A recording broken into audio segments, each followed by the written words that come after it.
une grande affluence des eaux du Chari et du Logone vers N'Djamena.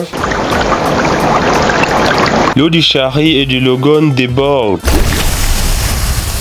Des digues de façade lâchées. Des eaux créent leur chemin dans les quartiers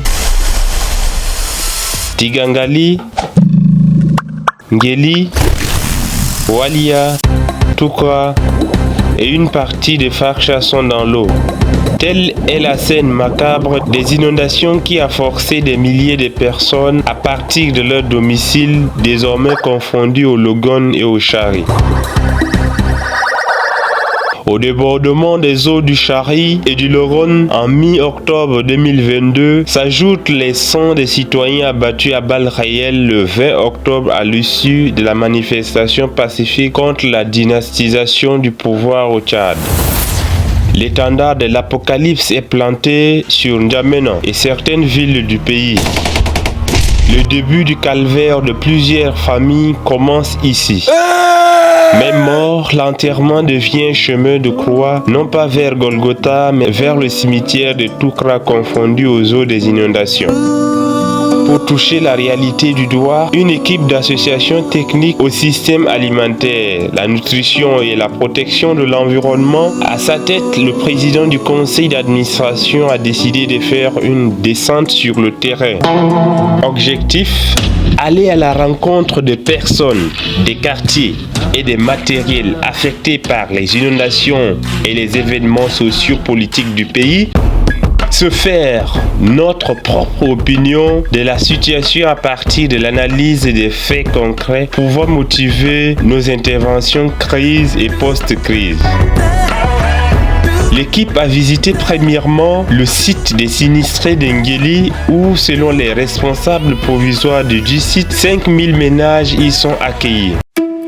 Les besoins sont énormes, nous disent les responsables, mais pour l'heure, aucun moyen n'a été mis à leur disposition ni par l'État, ni par les ONG, ni par les volontaires. Le constat fait par l'équipe confirme les faits, car il n'y a ni eau, ni toilettes, ni centre de santé, moins encore de nourriture. En plus, les sinistrés vivent dans une promiscuité sans lendemain, craignant d'éventuelles épidémies.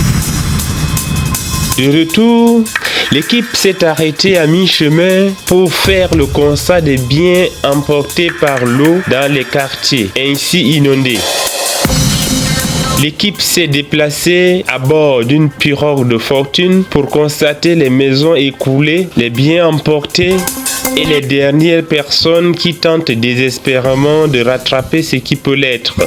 Cela a permis à l'équipe de toucher du doigt la réalité difficile à accepter de près ou de loin.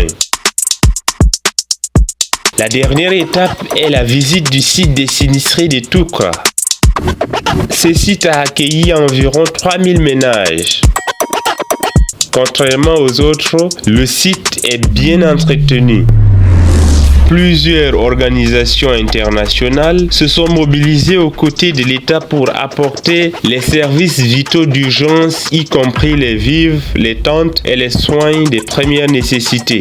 L'équipe d'Atazam a rencontré le point focal qui s'est dissatisfait de la situation actuelle, mais déplore tout de même le problème de surnombre car le site était censé accueillir au plus 1000 ménages. La visite de Toukra constitue le dernier parcours de notre visite.